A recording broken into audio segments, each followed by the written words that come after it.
All right, it seems that we can't go a day without hearing about another threat to Jewish community centers. And today there was another one of those threats at the JCC in Owings Mills. They received a bomb threat in an email overnight. Police were called out. Nothing was found. This is similar to the incidents that we have been reporting on all across the country. But a new exhibit at the Jewish Museum of Maryland is hoping to provide insight. The exhibit is called Remember Auschwitz, and it looks at how a town where Jews and non-Jews lived and worked side by side for centuries turned into one of the most notorious death camps in our lifetime.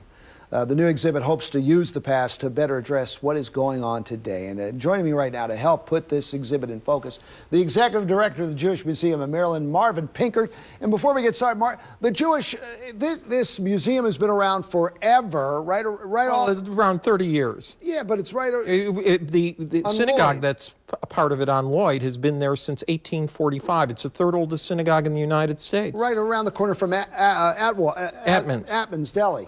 All right, now let me ask you this. With what happened today, and it's been going on and on and on and on, personally, when you hear about this, what goes through you? It's deeply disturbing. It has resonances that go back, a long way.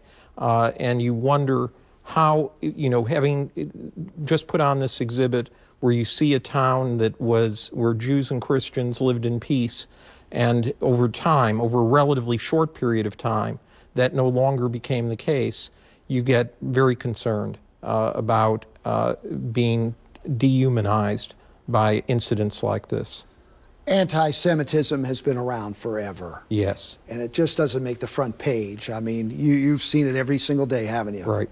Well, I mean, it sits there dormant for the most part until someone feels like they have permission to commit an anti-Semitic act. Now, we should say that this exhibit was scheduled long before any of this was breaking. I truly wish, this is a case where I truly wish the exhibit wasn't as timely as it is.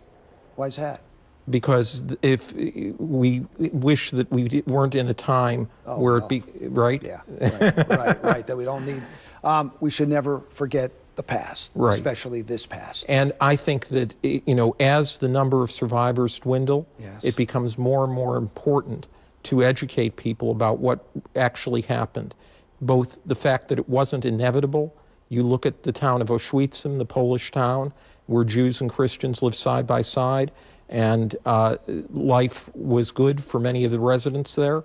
Then you look at what happened after the Nazis came in, and you reach the second truth, which is that it wasn't accidental.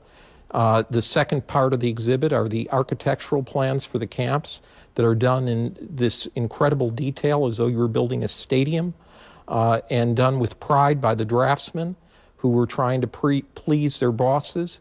And you say, this is something that was a deliberate act. And then finally, it isn't over in 1945. The last section of the exhibit has some beautiful, haunting photography showing the camps as they exist today with the physical environment that is around them, the beauty of nature contrasted with the camp's remains. Were you personally affected by what happened over there? I have very few direct relatives who were in the camps, but I'm personally affected by the stories of the people who were there.